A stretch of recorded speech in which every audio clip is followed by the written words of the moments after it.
Gloria a Dios. Perdonen esa. Y muchas más. Estamos ubicados en el 8314 South Breeze Drive, Houston, Texas, 77071. Y su pastora y la congregación cariñosamente les extiende una invitación a que si no tiene donde congregarse y quiere hacer de esta su casa de adoración y de oración, aquí hay más que suficiente lugar para ustedes, hermanos. Aleluya. Los domingos por la mañana nosotros hemos estado continuando un estudio bíblico versículo a versículo a través del Evangelio de Mateo. Y vamos a ir poquito a poco viendo cuáles son los propósitos. Aleluya. El libro en Isaías 9:6, esto es un recordatorio de la época, ¿verdad? Dice, porque un niño nos es nacido, hijo nos es dado, y el principado sobre sus hombros, y se llamará su nombre admirable, consejero, Dios fuerte, Padre eterno, príncipe de paz. Fíjense cómo ese texto bíblico dice que Él es el Hijo, pero Él es el Padre, ¿verdad? Gloria a Dios, el príncipe de paz. En Lucas 2, del 1 al 14, no lo vamos a leer porque lo leímos ayer. Es la historia del nacimiento de Jesús. Pero hoy vamos a hablar de Mateo 22, los versos del 41 al 46. Ustedes saben, y nosotros sabemos todos, ¿verdad?, que los fariseos y los saduceos y todos los líderes religiosos estaban cuestionando, interrogando a Jesucristo, todo con la intención de entramparlo para encontrar por qué acusarlo y por qué arrestarlo y por qué mandarlo a matar. Pero hoy nosotros vamos a orar para que el Señor nos dé entendimiento a través de su palabra, porque Jesucristo, ahora es el turno de Jesucristo hacer la pregunta. Yo le llamé a este sermón la madre de las preguntas. Eso es acá entre nosotros, ¿verdad? Pero es la pregunta de las preguntas. Es una tremenda pregunta, la suprema pregunta. Padre, en esta hora yo te pido, Señor, que tú nos des entendimiento espiritual, que tú nos abras el sentido, como dice el himnólogo, queremos conocerte. Abre mis ojos, oh Cristo, porque queremos conocerte. Queremos entender tu palabra que es tan exquisita, con mensajes solamente reservados para aquellos que la escudriñan, para aquellos que la quieren entender, para aquellos que te quieren conocer. Y todos aquí, Señor, deseamos conocerte cada día más a través de tu palabra. Señor, nos falta mucho. Estamos dando pininos, pero sabemos que si seguimos arreguindados de ti, Señor, si no te soltamos, Padre, aunque torpe, nos salvaremos. Gracias, Señor. Ayúdanos a perseverar hasta el fin y que el Espíritu Santo nos ayude a comprender tu palabra en el nombre de Jesús. Amén. Pueden sentarse un momentito, hermanos. Un momentito nada más que como una hora y media. No, como una hora y media. Hasta que se caigan para atrás y los vayas a levantar. Qué lindo es el Señor, hermano. Mateo 41 al 46 dice: y estando junto a los fariseos, Jesús le preguntó, yo me lo imagino, ustedes saben que siempre le añado el poquito de mío, y yo me imagino que él le diría, ¿ya terminaron de preguntar? Ahora voy a preguntarles yo. Diciendo a los fariseos a los saduceos, como el domingo pasado, a los doctores de la ley, ¿verdad? ¿Qué pensáis del Cristo? ¿De quién es hijo? Y le dijeron, de David. Él les dijo, pues, ¿cómo David en el Espíritu le llama Señor, diciendo, dijo el Señor a mi Señor, siéntate a mi diestra, hasta que ponga a tus enemigos por estrado de tus pies? Pues si David le llama Señor, ¿cómo es su hijo? Y nadie le podía responder palabra, ni osó alguno desde aquel día a preguntarle más. Casi nada. Ahora le voy a decir, recuerden que Jesucristo está ya a unos días de ser crucificado, ¿verdad? Y hasta ahí llegaron ellos, y cuando Jesucristo le tiró esa bomba, ellos dijeron, ¿sabes qué? No le vamos a hacer más preguntas. No se atrevieron a hacerle más preguntas. Además, ya ellos habían propuesto en su corazón lo que iban a hacer con Jesucristo. Ellos estaban poniendo a prueba a Jesús todo el tiempo. Y si nosotros lo comparamos con Éxodo y con cómo por 3 días tenían que escudriñar la oveja para asegurarse de que la ovejita o el cordero no tuviera ni mancha, ni arruga, ni defectos. Ese es el proceso en el que Jesucristo está pasando. Lo están interrogando, lo están examinando, porque Él es el Cordero de Dios que quita el pecado del mundo. Y ellos no se dan cuenta que ellos están llevando a cabo lo que simbolizaba lo que pasó en el Éxodo. Y le hacían preguntas. Y nunca le pudieron encontrar una falta. Nunca. Y ustedes saben que le habían hecho unas preguntas acerca de la responsabilidad de los impuestos, se paga impuestos o no se paga impuestos. Le preguntaron preguntas acerca de la resurrección, ¿verdad? De la mujer que se había casado 7 veces y todas esas tonterías con lo que ellos le vinieron, pero la cosa que ellos estaban cuestionando era la eternidad en el resucitar, ¿verdad? Y también eso demostró la ignorancia de los líderes religiosos, de los que usaban, los que se sabían las escrituras, la ignorancia. Y luego estaba la cuestión de la prioridad, o sea, ellos querían saber de todas estas leyes cuál es la más importante. Y Cristo le contesta. Pero ahora Jesús es el que hace la pregunta.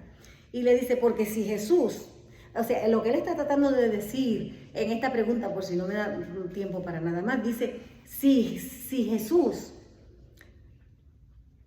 es el Señor de David, entonces Jesús es el Señor de todos.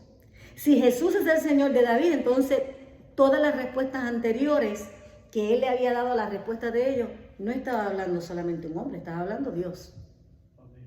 ¿Verdad? No había sido simplemente una persona hablándoles. Entonces la pregunta, por supuesto, es, ustedes me preguntan de aquello, de lo otro, pero no me mencionan al Cristo. ¿Y ustedes qué piensan del Cristo? ¿De quién es hijo? Y esta pregunta es importante, hermano, porque nadie se puede permitir el lujo de equivocarse en este asunto. En cuanto a quién es Cristo y de quién es hijo Cristo, es cuestión de vida o muerte. Como tú contestes esa pregunta determinará tu eternidad. La respuesta a esta pregunta es una diferencia entre la vida y la muerte. Es una diferencia entre la oscuridad y la luz. Es la diferencia entre el perdón o permanecer perdido y muerto en tus delitos y pecados.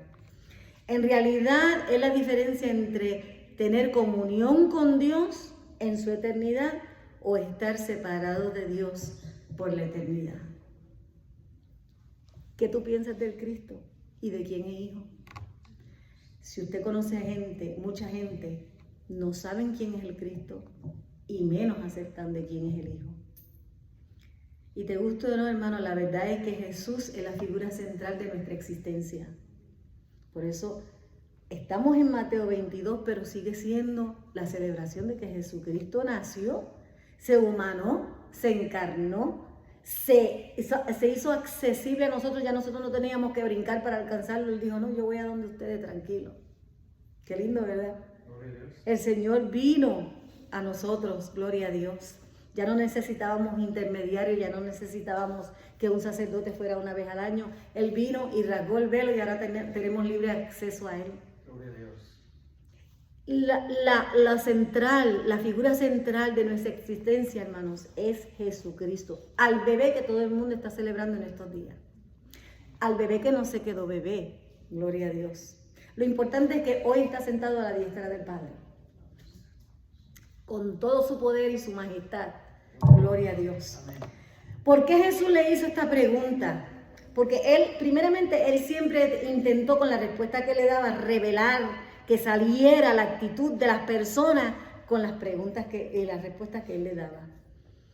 Y recuerden que la última semana de su vida es difícil para él, pero nunca perdió un instante para enseñar. y le hace una pregunta directa. ¿Qué piensas del Cristo? ¿Y de quién es hijo? Y esta gente me imagino que se tomaron un tiempito para pensarlo y dijeron, la respuesta era correcta, pero era inadecuada. ¿Ok? Y eso es de lo que vamos a hablar. Le dijeron, pues hijo de David, que tiene razón, porque Jesús es del linaje de David. Es más, todos los reyes que hayan por ahí tendrían que probar que son del linaje de Jesucristo y de David para ser el Mesías, o sea, si se quieren llamar el Mesías. Acuérdense también que la palabra Mesías significa ungido y todos los reyes habían sido ungidos. Pero los profetas eran ungidos, los sacerdotes eran ungidos, ¿verdad? Y el Mesías tenía que ser hijo de David según las profecías. El abrumador testimonio del Antiguo Testamento nos dice que Jesús es del linaje de David. Hay textos bíblicos que dicen que él es la raíz de David. Él es la raíz de Isaí. Isaí estaba por ahí en el linaje de David, ¿verdad? Y nosotros sabemos que David tuvo más hijos que fueron reyes, pero ninguno de ellos su reino fue eterno, ¿verdad? Su reino no fue eterno. En 2 de Samuel 7, 12 y 13 dice, cuando tus días sean cumplidos y duermas con tus padres, yo levantaré después de ti a uno de tu linaje, el cual procederá de tus entrañas y afirmaré su reino. Él edificará casa a mi nombre y yo afirmaré para siempre el trono de su reino. Ese es Samuel profetizándole a David del Mesías. En Miqueas 5:2 dice, pero tú Belén, Éfrata, aunque eres pequeña entre los miles de Judá, de ti saldrá el que será gobernante en Israel, cuya salida es desde la eternidad hasta la eternidad. Es de ese reino es que estamos hablando, de ese es el Mesías ungido del que Cristo estaba diciendo. ¿Y qué ustedes piensan del Cristo? O sea, del ungido. ¿Y de quién será hijo? Debe ser descendiente directo de David. El texto deja muy claro que significa que todos los que pueden pretender ser el Mesías tienen que tratar de demostrar que vienen del linaje de David. Y por cierto, cualquiera que afirme eso, hermano, es falso, porque en el año 70 después de Cristo, cuando destruyeron todo Israel, todo el templo y todo eso, se fueron todos los documentos que pudieran registrar de qué linaje era otra persona. Tiene que ser descendiente directo de David, así que la respuesta era correcta, pero inadecuada porque hay mucho más que a eso. No era solamente ser hijo de David. Salomón era hijo de David, Absalón era hijo de David, Tamar era hija de David. O sea, él tuvo muchos hijos. Pero Dios le había prometido uno que tendría un reino desde la eternidad hasta la eternidad. La mayoría de las personas dan una respuesta incompleta, y esta partecita se la voy a leer. Y están confundidos. Algunos simplemente están completamente equivocados acerca de la identidad de Jesús. Algunos obtienen su comprensión sobre Jesús de las tradiciones religiosas, ¿verdad? Todavía mucha gente lo ve como bebé por las tradiciones religiosas. Hay muchas estatuillas por ahí todavía cargándolo como bebé. Y otras cosas, ¿verdad? Eso es solamente un ejemplo, pero hay otras cosas que la gente conoce a Jesucristo por su religiosidad. Hay mucha gente que no cree en Jesucristo porque eso es lo que le enseña su religión también. Algunos lo quieren conocer a través de la lógica y algunos por una reflexión personal. Algunos creen que Jesús es el hermano espiritual de Lucifer, que aquel tiempo era el ángel, ¿no? De Lucifer. Esa es la posición de los mormones y de los santos de los últimos días, que son lo mismo los mormones. Y los testigos de Jehová creen que es el arcángel Miguel, y los musulmanes creen que es el verdadero y gran profeta, pero solo eso, un profeta. Algunos hindúes lo consideran un gran gurú o una encarnación iluminada de Krishna. Algunos partidarios de la nueva era creen que Él es el ser iluminador de una existencia, de una energía poderosa. Y los antiguos teóricos dicen que puede ser hasta un extraterrestre y sugieren que María fue embarazada por algún viajero del planeta distante. Los ateos agnósticos admiten que Jesús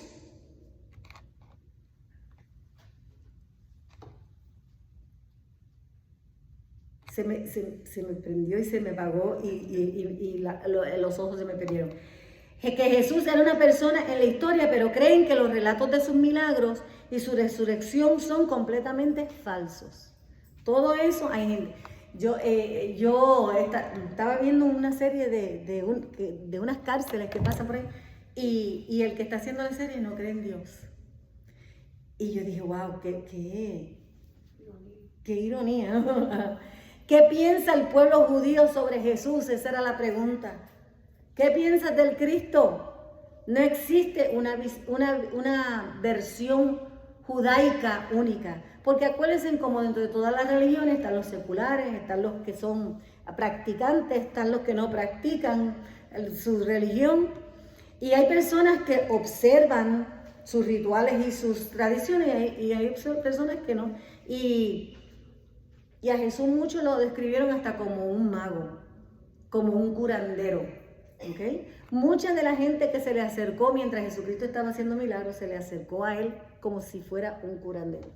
Cúrame y bye bye, nos vemos. De hecho, los 10 leprosos fueron donde Jesucristo para que Jesucristo los sanara, porque él era un curandero.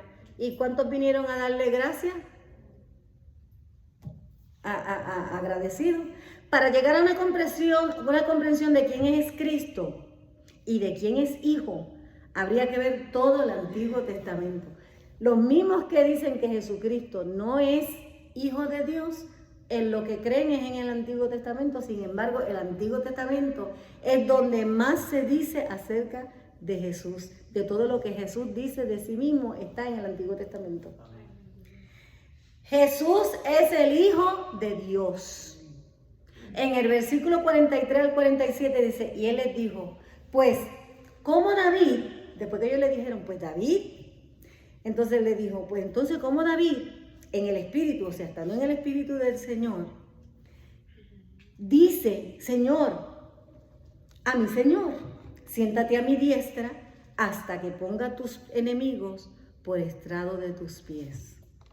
Nosotros sabemos que Dios le prometió a Jesucristo que estaría a su diestra hasta que Dios pusiera a los enemigos debajo de sus pies.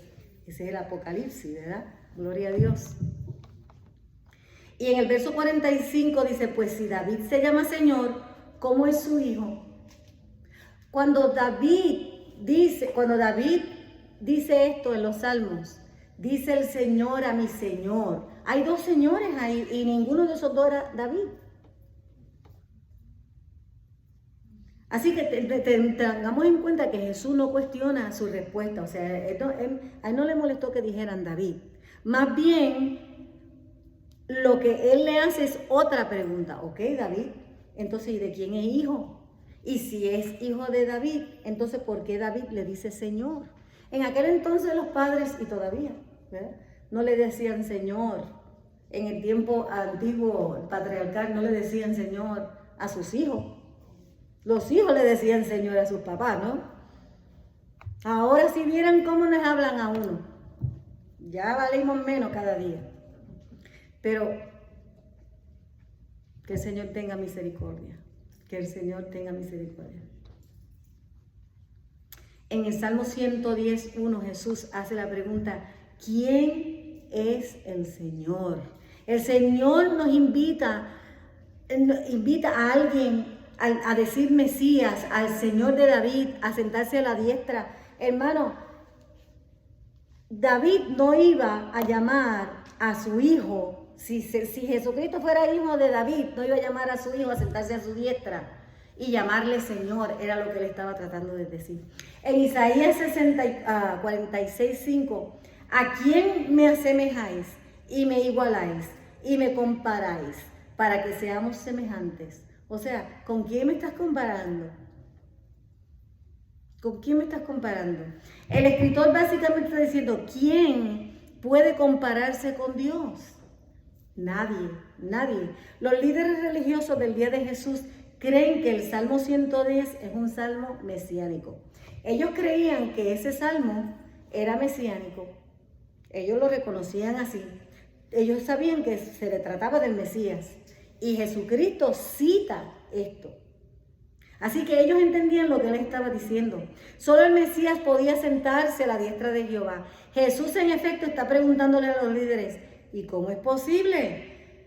Si es cierto que solamente el Mesías se va a sentar a la diestra de Jehová, ¿por qué David le diría Señor a su Señor? ¿Verdad?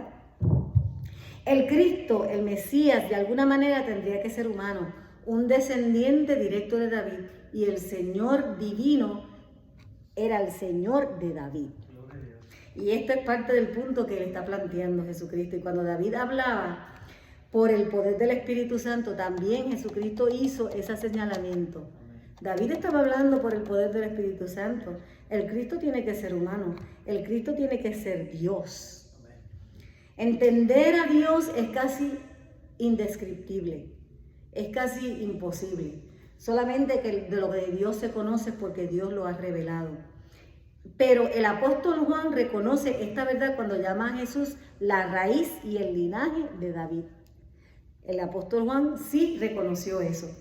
Y la descendencia de David lo hizo, o sea, Jesús era de la descendencia de David. ¿Cómo era eso posible? Requería que Dios adquiriera una segunda naturaleza, y de eso hablamos ayer, ¿verdad? Requería una segunda naturaleza, una naturaleza humana. Entonces, el versículo 1 del 110, estoy hablando del Salmo, el Cristo Mesías tiene que ser hijo de Dios y Dios hijo. Todo esto está en el Antiguo Testamento, hermano. Y también deben notar que cuando Jesús habla, dice, ¿cómo entonces David en el Espíritu? Esto puede no significar mucho para nosotros, pero para los que estaban escuchando la pregunta con duda, Jesús cree que David escribió el Salmo bajo la inspiración del Espíritu Santo. Esto, hermano, es una conjetura, una opinión, un pensamiento o idea de David, o sea, que no era. Cuando Jesucristo le está diciendo, si esto lo dijo David inspirado por el Espíritu Santo, esto no es que simplemente David opina o está llegando a una conjetura de que tiene que ser humano. No, él lo está diciendo inspirado por el Espíritu Santo. Jesús cree en la inspiración de la Biblia, en la autoridad de la Biblia, en la exactitud de las Escrituras. Incluso los líderes religiosos con quienes Jesús estaba hablando, ninguno de ellos pone en duda o cuestiona la exactitud, la autoridad y la integridad del texto. Ningún líder religioso erudito cuestiona a Jesús con respecto a la autoridad del pasaje que Jesús estaba citando. Los líderes religiosos, eso sí, estaban confundidos. Estaban confundidos.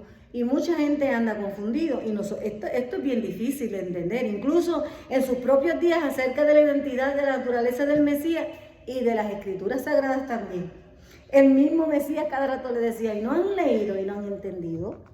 ¿Y no se supone que eres maestro de la palabra? Todo eso Jesús se lo decía. Quiere decir que había mucha gente confundida. Ahora yo quiero que ustedes vayan conmigo a Isaías 53. Y lo vamos a leer juntos. Y nos vamos a esperar. No vamos a avanzar uno más que el otro. Porque no es una competencia de lectura. ¿Verdad? Vamos a tratar de seguirnos unos a los otros para que podamos entender. Como es un poquito larguito, yo dije, si lo leemos todos juntos, nadie se me aburre y nadie se me duerme. Vamos a leerlo juntos. Isaías 53. Porque aquí está encerrado, hermano, tantas profecías cumplidas en Jesucristo. ¿Se encontraron? ¿Estamos listos? ¿Quién ha creído? No sean tímidos, pueden leerlo en voz alta. ¿Quién ha creído a nuestro anuncio? ¿Y sobre quién se ha manifestado el brazo de Jehová? subirá cual renuevo delante de él, y como raíz de tierra seca, no hará parecer en él ni hermosura, le veremos más sin atractivo para que le deseemos. Voy a hacer una pausa un momentito. Imagínenselo en la cruz del Calvario, flagelado, hinchado, maltratado, todo golpeado. Él era una sola cicatriz. No se le veía ninguna hermosura, pero nosotros lo deseamos.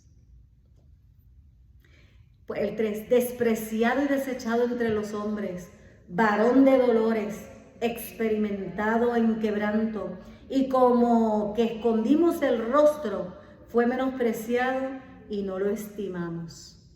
Déjeme decirle, eso es el Cristo sirviente. Pero acuérdense en que el Mesías que esperaban los judíos no era un sirviente, era un militar.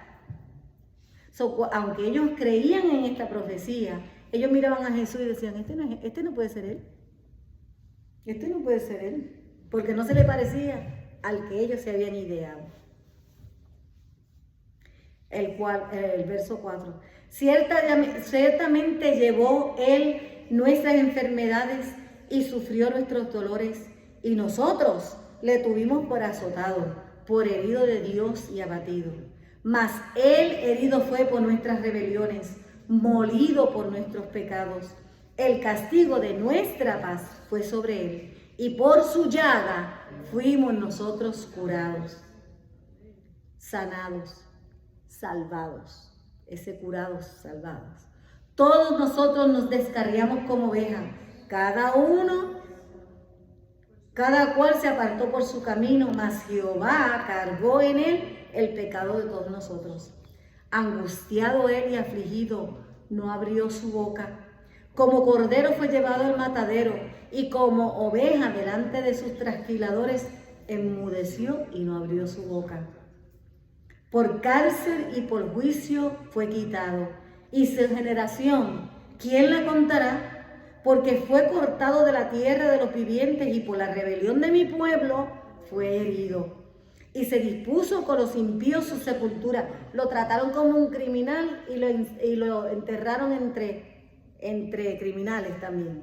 Por eso dice, y se dispuso con los impíos su sepultura, mas con los ricos fue en su muerte.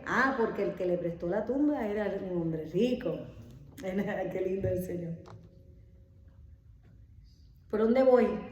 Aunque nunca hizo maldad, no hubo engaño en su boca. Amén. Seríamos, pues, aunque nunca hizo maldad ni hubo engaño en su boca. Sin pecado, hermano, sin pecado. Con todo eso Jehová quiso quebrantarlo, sujetándolo a padecimiento. Cuando haya puesto su vida en expiación por el pecado, verá linaje. Ahora sí, él no tenía generación para contar, pero después de que murió por nosotros, verá linaje. Vivirá por largos días, y la voluntad de Jehová será en su mano prosperada. Verá el fruto de la aflicción de su alma y quedará satisfecho. Por su conocimiento justificará a mi siervo justo a muchos y llevará las iniquidades de ellos. Por tanto, yo le daré parte con los grandes, y con los fuertes repartirá despojos, por cuanto derramó su vida hasta la muerte y fue contado con los pecadores, habiendo él llevado el pecado de muchos y orado por los transgresores. Ese es el Cristo. ¿Qué piensas del Cristo y de quién es hijo? El verso 45 dice, si David lo llama Señor, ¿cómo es su hijo? Y por supuesto la respuesta correcta la da Juan Apóstol. Siglos después, ya estando en la isla de Patmos, Jesús le aparece en Apocalipsis 3:7. El que tiene la llave de David abre y nadie cierra, y cierra y nadie abre. Si David lo llama Señor, ¿cómo es su hijo? Porque es su hijo por nacimiento y es su Señor por naturaleza. La llave de David habla del poder, de la autoridad, del oficio, de la persona que tiene la llave puede desbloquear la puerta y puede abrirla y luego puede revelarla otra vez. Y Juan argumenta eso cuando él dijo, el que tiene la llave de David es Cristo, ¿verdad? porque Él es el que abre la puerta y nos reveló al Padre. De hecho, el primero que le dice Padre a Dios es Jesucristo. Nos enseñó, nos reveló a Dios como Padre. Y Dios, en Apocalipsis 1:18, dice que lo va a afirmar y tiene poder para dar vida y también para recogerla, para volverla a tomar. Él está afirmando que puede dar voluntariamente su vida, luego se la puede quitar, puede volverla a dar. Y el Nuevo Testamento dice que el Padre lo resucitó entre los muertos. Y esto es bien interesante, porque hay un texto que dice que el Padre lo resucitó entre los muertos. Hay otro texto en Hechos que dice que el Espíritu lo resucitó de entre los muertos. Y en Apocalipsis Jesús mismo dice que Él resucitará a los muertos. Ahí vemos la Trinidad, hermano. El Padre, el Hijo y el Espíritu Santo. Gloria a Dios. Jesús tiene el poder en el pasado, en el presente y en el futuro. Pablo escribió en Colosenses, ya prontito acabamos, hermano, en Colosenses 2, del 9 al 10, porque en Él habita corporalmente toda la plenitud de Dios, la plenitud de la deidad, y vosotros estáis completos en Él, que es la cabeza de todo principado y potestad. Gloria a Dios. ¿Qué piensan del Cristo? Aleluya. A medida de que avanzamos leyendo en el Antiguo Testamento, cada persona, cada evento, cada cosa está revelando a Jesucristo. Por eso yo siempre digo, el Antiguo Testamento a quien apunta es hacia Jesucristo.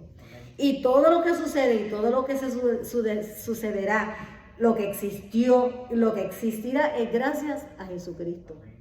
Por Él todas las cosas fueron hechas, por Él y para Él.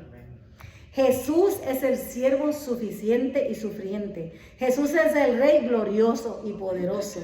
Entonces hay que entender que en qué crisis se encontraba esta gente cuando Jesucristo le hizo esa pregunta. Es una crisis. ¿Y qué piensas del Cristo? ¿Y de quién es hijo? Imagínate, yo me imagino yo siendo judía y que Jesucristo me preguntara eso. Pues ellos sabían que Él tenía que nacer por un nacimiento virginal, porque eso era una profecía. Acuérdense de la señal que el Señor le dio en Isaías 9, ¿verdad? Y os dará señal. Y esperaban a un Mesías por un nacimiento virginal y esperaban que que no tuviera pecado. Que no tuviera pecado. Esperarían que se manifestara milagrosamente y sobrenaturalmente, haciendo cosas sobrenaturales. Pero jamás podían esperar que fuera el muchachito carpintero que nació en Belén de Éfrata, donde no significaba nada. Así que cuando le pregunté, ¿y ustedes qué piensan del Cristo? ¿Y de quién es hijo? Pero cuando la Biblia nos lo explica en Isaías 53, ¿a quién se nos parece? A Cristo. Amén. Esa es la respuesta correcta. En el versículo 46 dice, ¿qué dice? Que después de eso nadie se atrevió a interrogarlo más. Así que la respuesta, la pregunta sigue vigente y nosotros tendríamos que saber cómo contestarla. ¿Qué piensan de Cristo y de quién es hijo? Ahora, esta gente, su corazón estaba dura, sin vida, se quedaron en silencio. Y déjeme decirle que ese silencio, más que insulto, era un homenaje. Porque este que los hizo quedar mudos, que no tenían respuesta, era un muchachito que no había ido nunca a una escuela rabina. No había estudiado. No iba a ninguna de las escuelas rabínicas que había. Nunca fue a una escuela. Nunca tuvo un maestro famoso. Y sin embargo, Jesús tiene que morir. Eso era lo único que pensaban. Este hay que matarlo. Tiene que morir. Y al igual que Él los amenazaba, ellos se sentían amenazados. Cristo es una amenaza hoy día para las personas. Usted trátele de hablar de Jesucristo. Cuando usted está diciendo qué ustedes piensan de Cristo y de quién es hijo, lo primero que le dicen, mira, yo no quiero hablar de eso, yo no hablo de religión, o empiezan a tirarte cosas y empiezan a buscar cómo refutarte y todo eso, porque se sienten amenazados. Ustedes nunca se han sentido por su familia como que usted molesta, que usted le molesta, ¿verdad que sí? Nosotros molestamos porque ellos nos ven que nosotros siempre estamos en paz, ¿verdad? En paz con Dios, que tenemos la conciencia limpia, que tenemos una esperanza de una eternidad segura.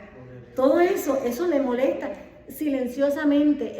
Tu manera de vivir acusa la manera de vivir la otra persona.